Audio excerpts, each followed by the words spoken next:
You will have noticed by now, if you couldn't tell from my far less dulcet tones, that I am Research Director Simon Cowan stepping into the very large shoes of Salvatore this week, coming to you live from the Bill Leak room deep in the CIS budget bunker. And I have with me Senior Fellow Robert Carling to give you all of the upsides, the downsides and the insights that you need from this week's federal budget. Thanks for joining me, Robert. Thank you. Good morning, Simon. Awesome. Well, let's just start by getting your overall impressions of the budget. It's a $214 billion budget deficit. That is unprecedented. Certainly in my lifetime, I think in anyone's lifetime here. It's 11% of GDP. The cumulative deficits across the forward estimates approach almost $500 billion.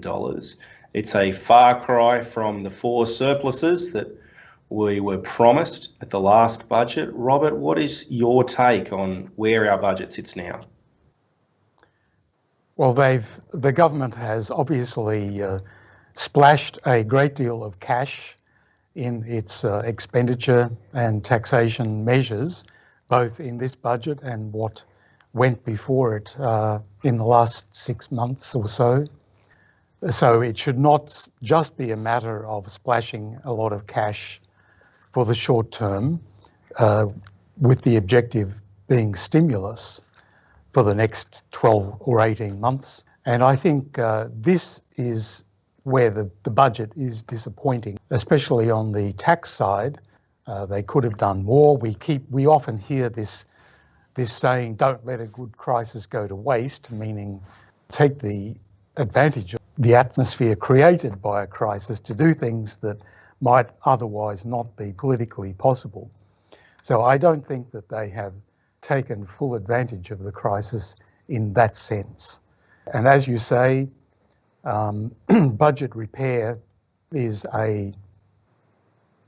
something that's been put off for several years, basically, and debt is going to increase. Net debt to Commonwealth net debt to well over 40% of GDP, and gross debt to well over 50% of GDP. And remember that back in 2007, net debt was negative and gross net debt was fairly negligible. So we've come a long, long way since 2007, and we're now more like the other industrial countries in terms of our public debt. And we're yet to see what the states will come up with, which is in addition to that. So I think it's fair enough that the government would not be taking budget repair measures now, but I think they've said, well, we'll start to address that when the unemployment rate is clearly below 6%. That's possibly on their own projections a couple of years away, at least. So I think that's a long time to wait for the issue of budget repair beginning to be addressed. Awesome. Look, thanks for that summary, Robert. Let's dig down in a couple of these sort of key issues here. And I want to take our listeners, most of whom I'm sure can remember back a decade, even if our press can't, to what was happening around the global financial crisis, some of the work that you and Stephen Kirshner did. And if you haven't yet checked out the video that we did on the budget yesterday with Stephen Kirshner, Emma Dawson from Per Capita and Danielle Wood from Grattan, please make sure, viewers, that you take a quick look at that if you want more of my voice in particular. But if we go back to the global financial crisis, probably the last time that budgets weren't subject to the deficit spending restraints that they would be in normal times. There was a lot of criticism of the Rudd stimulus, the way that it was structured, the way that a lot of the benefits were designed to flow after the emergency was more or less complete. In particular, I think the current government is criticising and was criticising those measures for being too permanent. Is there a risk that just off the top, that this government's gone too far the other way, that the desire to avoid permanent changes to the budget has left them with what appears to be no vision at all? Well, yes, you could say that. There's, on the taxation side, for example, the company tax measures, principally call it the 100% investment expensing or investment allowance, call it what you like, cuts out in 2022. So it's not a solution to the underlying problem, which is Australia's internationally uncompetitive company tax regime.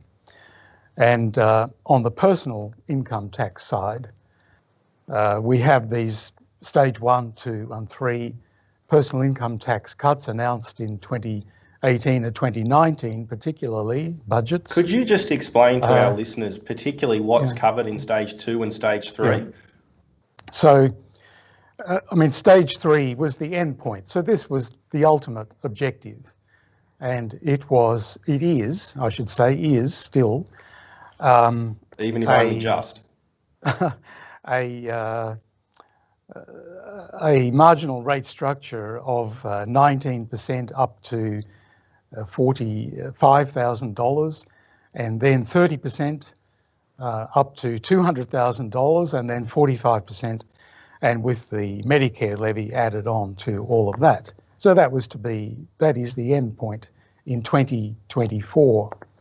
But we were to get there in stages, and stage 1 was basically just a low income tax offset and a low and middle income tax offset with no changes in thresholds and marginal rates of tax. But then stage 2, which was to have been implemented in 1 July 2022, essentially replaced the low and middle income tax offset with an increase in the threshold for the 32.5% rate from $37,000 to $45,000, and the threshold for the 37% rate from $90,000 to $120,000. And that's the stage that's been brought forward in this budget, correct? And that's what has been brought forward in this budget retrospectively to 1 July 2020, with the added twist that instead of replacing the low and middle income tax offset for this year, it's in addition to that. So they're retaining, so it's doubling up essentially. And the low and middle income tax offset is then to disappear in 2021-22. And then the third stage, now scheduled for 2024, is to be achieved. The ultimate objective that I described before is to be achieved by reducing the 32.5% marginal rate to 30, abolishing the 37% rate, so it becomes 30, and then that runs all the way up to $200,000 instead of 180 at the moment. And that's the kind of reform that would see a substantial flattening of tax, right? If any of this deserves to be called reform, then it's that part. It's the reductions in marginal rates and the flattening of the scale.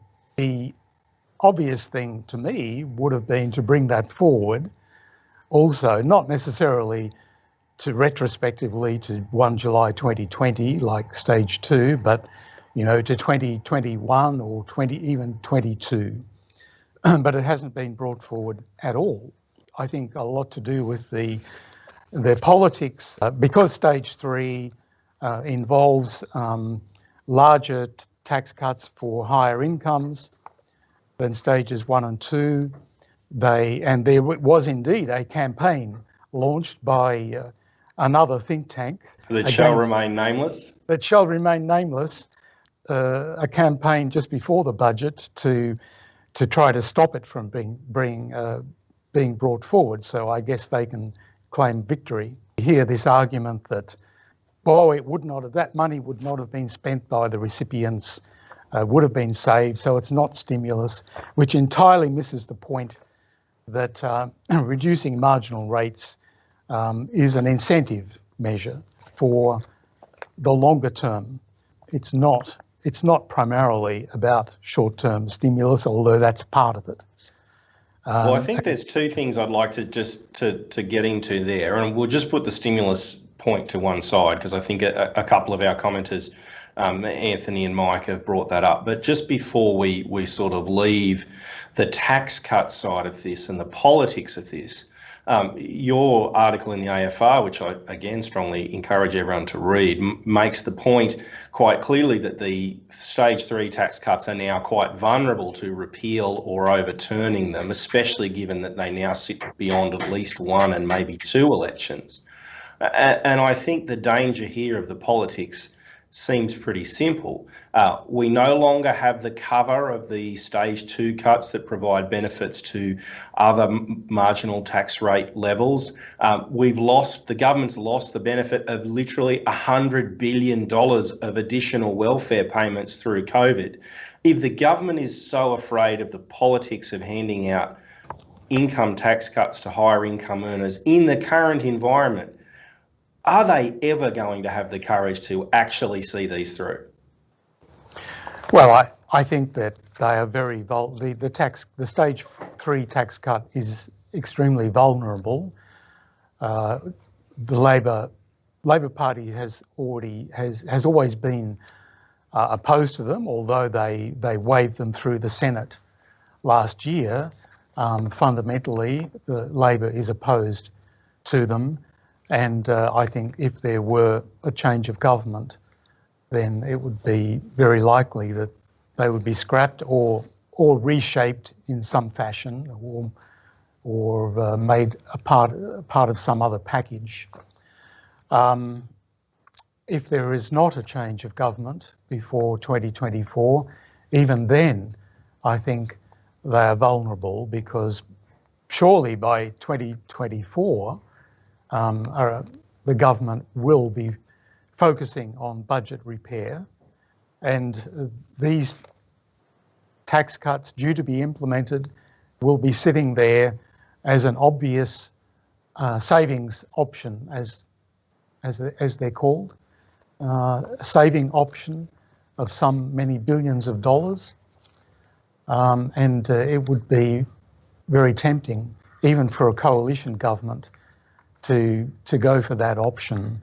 And as you say, by then, that stage 3 will have been so separated in time from the other parts, stages 1 and 2, that the connection will have been completely forgotten about, and they will be viewed by then as a standalone independent tax cut favouring higher income earners.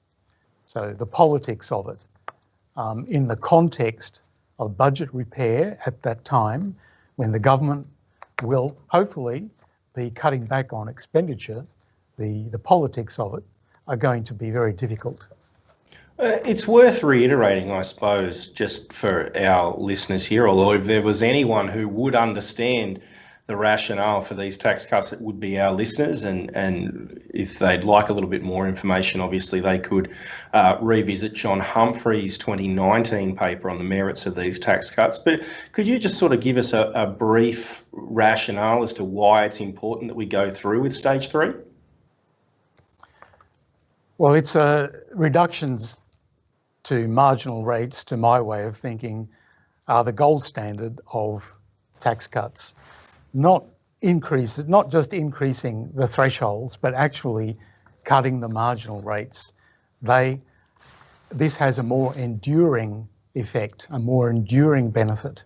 And if taxpayers are confident that the reductions are going to stick for the longer term, their behaviour will respond. It's an improvement in the incentives that they face to work more or harder to improve their skills so that they will earn more in the future, improve, that is, their human capital, investment in human capital, or even to open a small business, which is not a company, not subject to company tax rates, but a sole trader or partnership business subject to personal tax rates. Yeah, so it's a productivity measure, right? I mean, it's a productivity measure, exactly. It helps to boost investment, not only business investment, but investment in human capital.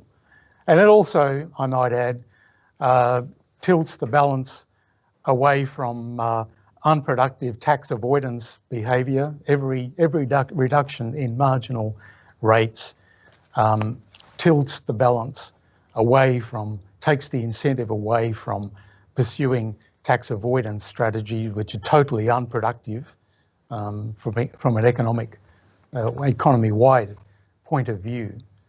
So these are, and you mentioned John Humphrey's paper, and I think we should also remind our listeners that, as John pointed out, the so-called cost of these tax cuts is inflated in the budget papers because Treasury doesn't allow for any of these behavioural responses, which will actually generate more tax revenue to offset the so-called cost of the tax cuts. So I think John calculated from memory, according to his model and the assumptions of that model, that the true cost was $90 billion less over a number of years than the Treasury was saying. So I think that's important, and the important thing there is that the case for these tax cuts is actually not dependent on stimulus. It's not dependent on COVID. It's good for the economy more broadly. But we are in a COVID recession. The economy collapsed 7%. The government, I'm sure not at all gleefully, pointed out that New Zealand's economy has gone backwards by 12.2%. But nevertheless, we are in a fairly significant hole here, and the government claims that requires fiscal stimulus. I'm perhaps more sceptical of that claim than some others are. But given where we've seen this budget go, Anthony Carr, Mike Hemingway in particular, have asked, why is the budget deficit so large and why does it continue for so long? Is that proportionate to the crisis that we're facing? Stimulus it's a fraught topic. There are different views, and we in CIS, you mentioned the global financial crisis. At that time, we published material questioning the effectiveness of fiscal stimulus. I personally think that it can play a role, and it is appropriate at this time in the current circumstances to have some fiscal stimulus, which with a short-term focus. But the problem with it has been, especially after the global financial crisis, that it was unwound too slowly, and we had this long tail of large budget deficits and only reached budget balance in 2018-19, barely.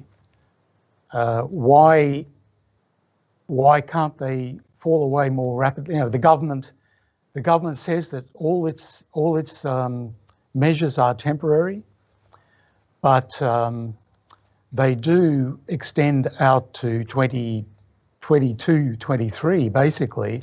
Why doesn't the deficit fall away more rapidly?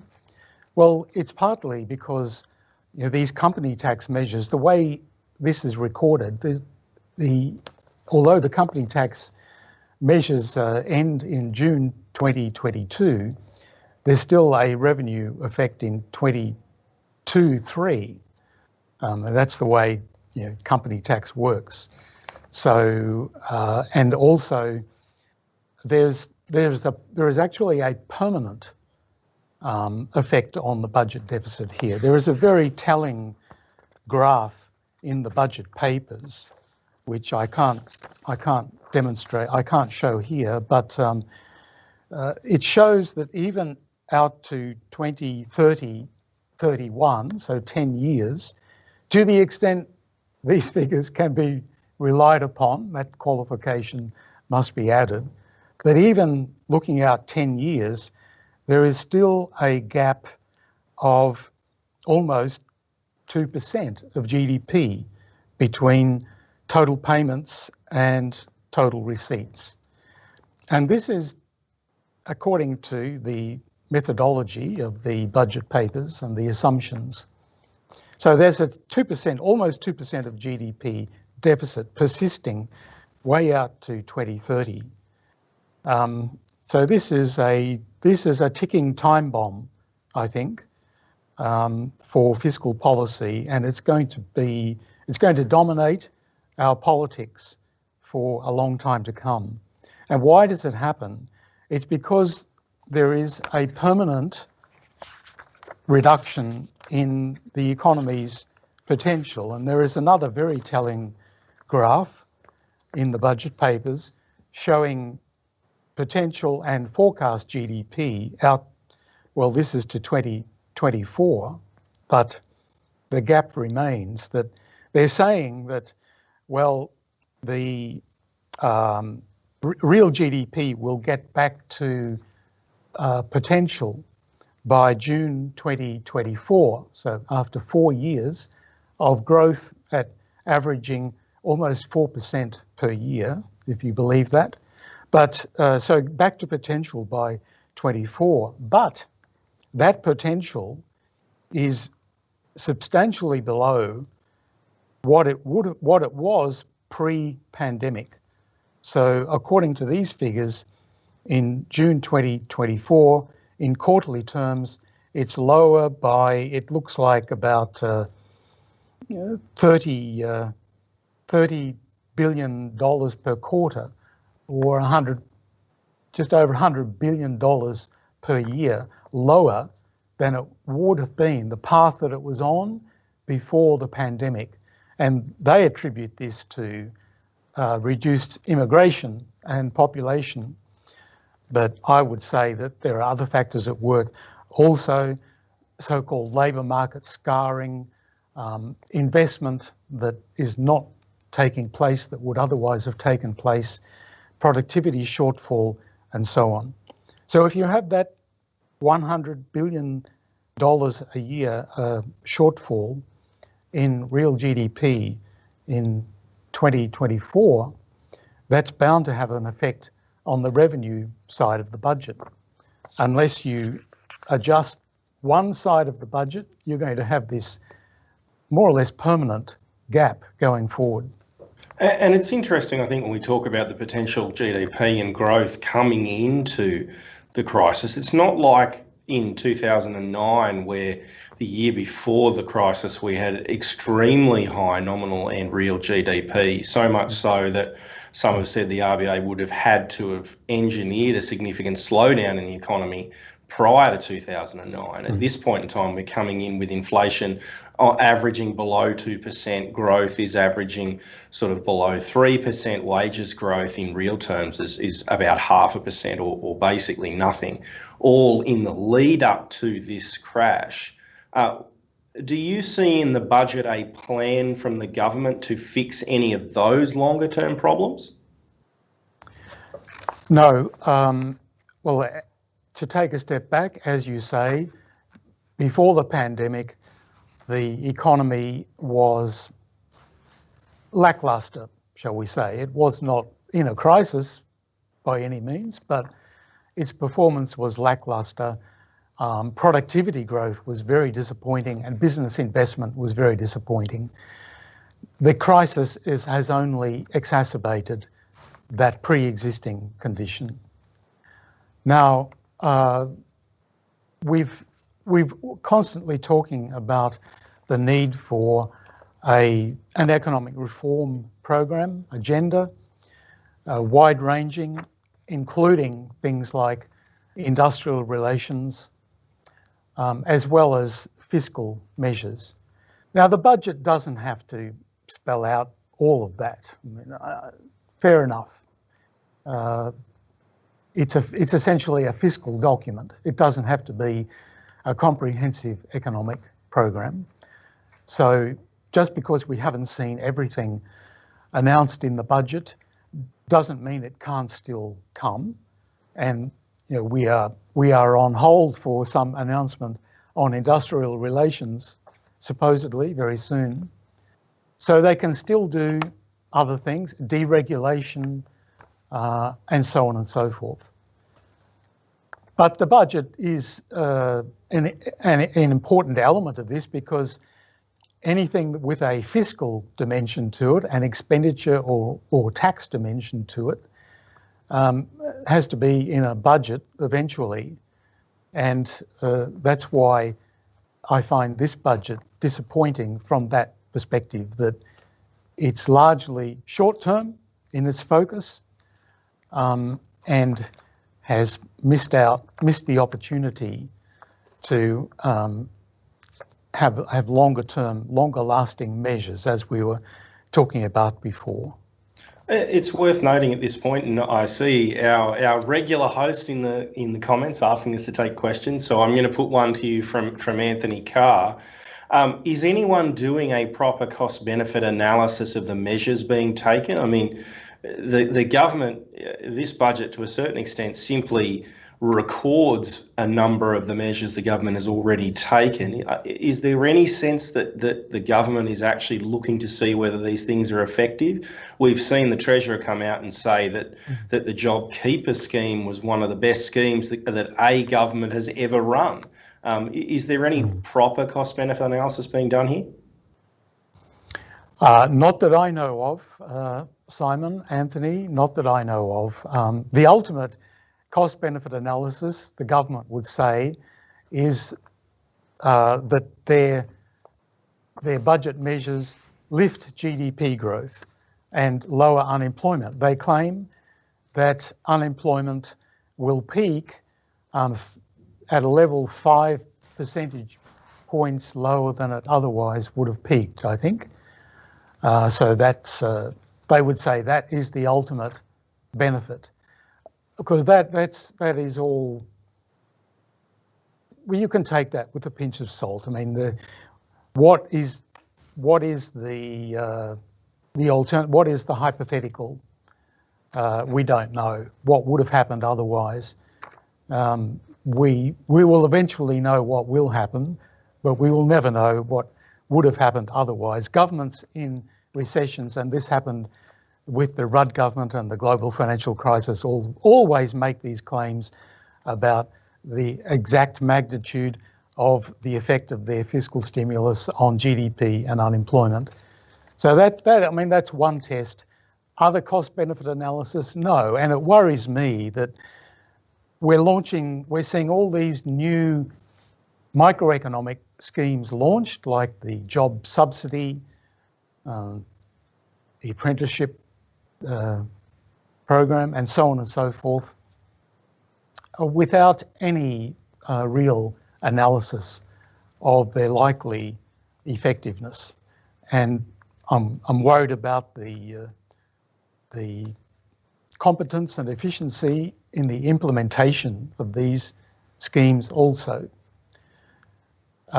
Probably the only real element of cost-benefit analysis would be in some of the infrastructure spending, which has been through the filter of Infrastructure Australia, and they do cost-benefit analysis. But you know, even some of the projects that the federal government is paying for or helping to pay for haven't been through that filter. Some of them have, some of them haven't. But that's as close as you get to a real cost-benefit analysis. Thanks, Robert. And just a reminder to our listeners and viewers that you are watching episode 28 of On Liberty. I'm standing in for our regular host, Salvatore, and we're talking to CIS Senior Fellow Robert Carling about this week's enormous budget. There is plenty more CIS analysis on cis.org.au, and you could always, while visiting and reading our expert analysis, feel free to join up as a member or make a donation, because it's support from viewers like you that allows us to do the sort of excellent work that Robert's been doing now for several decades. I want to get into some of these particular measures. You were talking about the wage subsidy plan. Obviously, the government has gone from a very broad wage subsidy plan under JobKeeper to a less broad job subsidy, wage subsidy for younger workers. I think workers aged 16 to 30, it's a subsidy of $200 a week. For workers aged 30 to 35, it's $100 a week. What's the merit of these sort of schemes? Are they likely to be effective in increasing employment? Will it simply shift the nature of who is being unemployed? And is that worth doing anyway? Well, I mean, look, a couple of good things can be said about this. One is that it's the private sector. At least the government is not spending this money within the public sector. It's a private sector. It's a subsidy to private sector employment. So it's leaving the job of recovery to a large extent to the private sector, the private business sector, with assistance from government with measures such as this. The other good thing about it, you can say about it, is that it's not JobKeeper. At least so far, at least, the government's not talking about extending JobKeeper any longer beyond March next year. So this is better for JobKeeper because it's more consistent with a private sector that's adjusting to the new circumstances that it finds itself in, rather than trying to keep resources largely inactive resources locked up in activities, some of which will have no future. So I think they're the two good things that can be said about it. Sure, it will end up subsidising new employment that would have happened anyway. That's always a risk with these kinds of measures. I don't think you can't get around it. You just can't confine it to activities that would not otherwise have happened. I find the age restriction on it a bit odd. This is the government is becoming very interventionist.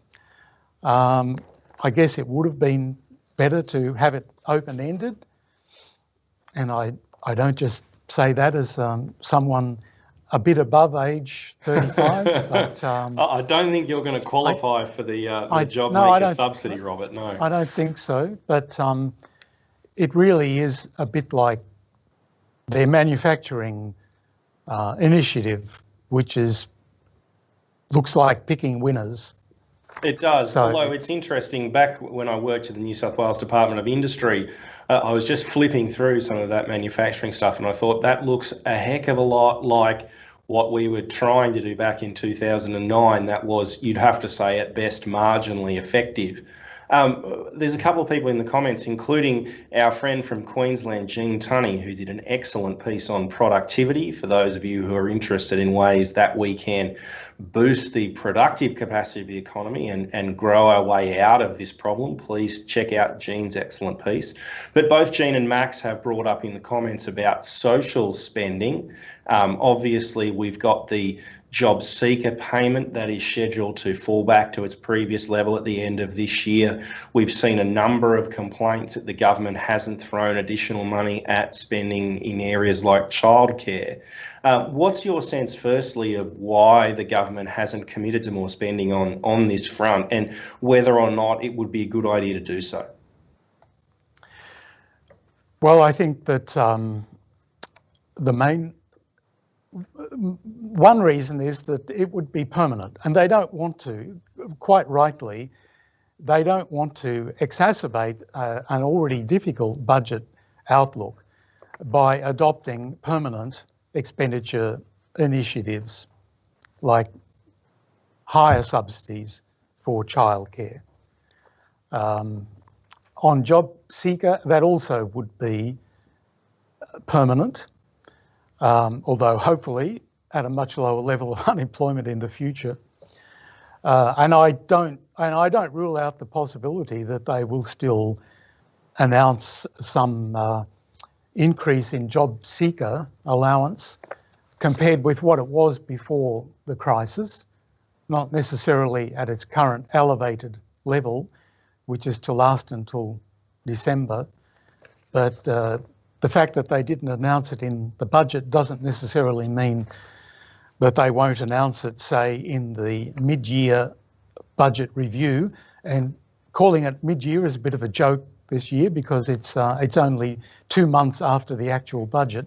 But in December, we will have a mid-year budget review. You imagine it's almost already at the printers. Yes. And it's possible that they will announce something on job seeker then. Can I put you on the spot here? What is your sense of the appropriate level for job seeker? Do you think that it should be raised, or, for example, would you support something that looked more at different structural options? Say, for example, if there was a supplement for people who were longer term unemployed, but that came with additional compliance requirements. Yeah, I don't have any detailed plan for it like that, but I think that it has become a totem pole issue.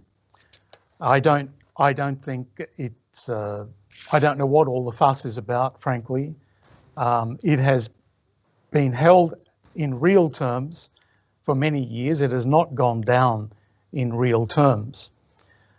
Sure, you can say other incomes in the economy, including other social security and welfare benefits, have increased in real terms in that time.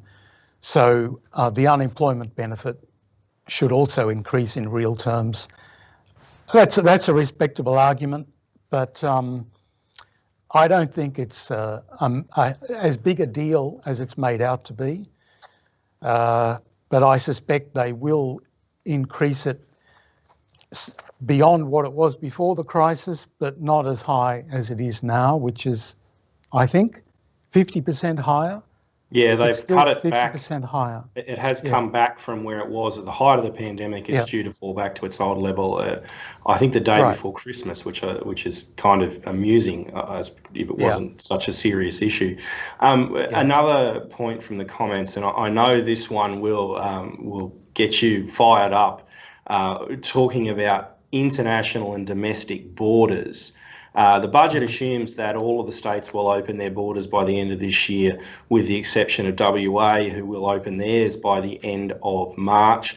There are assumptions around the availability of a vaccine by the end of next year, and I think, sort of more broadly across international borders, things will start to open up again within the next 2 years.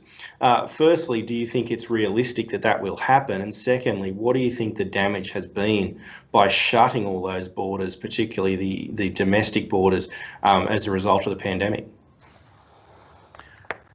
Is it realistic? I think that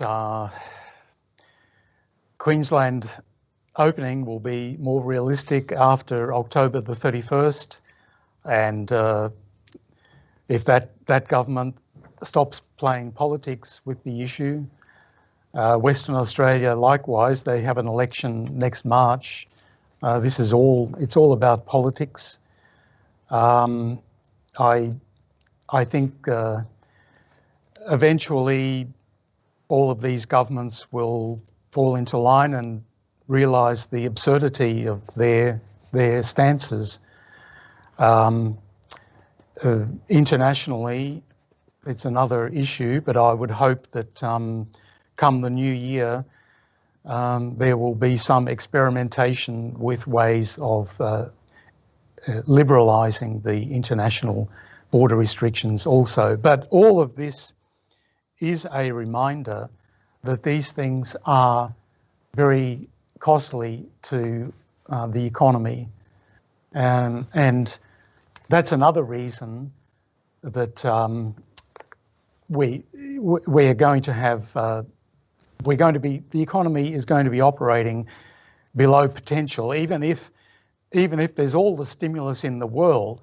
As long as these restrictions and other restrictions are in place, then we have to operate below potential, because movement of people across borders is very important, not just for tourism and not just for international students, but for business links as well.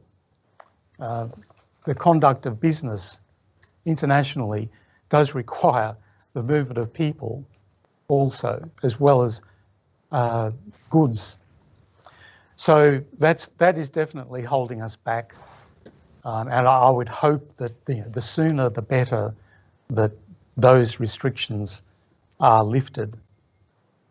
I just want to follow up on that and talk about some of the businesses that are dependent on that international movement. I mean, you mentioned universities, and Salvatore himself has done a lot of work on the challenges that universities are facing as a result of their dependence on international students, especially from China. We've got a significant turn down in tourism businesses in Australia, another industry that was quite a significant one for our country leading into this crisis. What, if anything, should we be doing for those businesses, or should we simply accept and acknowledge the fact that circumstances make it impossible for the current businesses, and when that changes, new businesses will arise to take their place? Look, I have sympathy with the notion that there are certain types of businesses that are particularly vulnerable to these restrictions, which are no fault of their own. Now, I know that one can take a harder line and say, look, this is a business risk that they always faced. They just have to suffer the consequences. I don't go that far, but you do. I think these particular types of businesses do deserve support because of the imposition of restrictions on them by government for a higher purpose, supposedly. I don't agree with that, those restrictions, but that's the fact.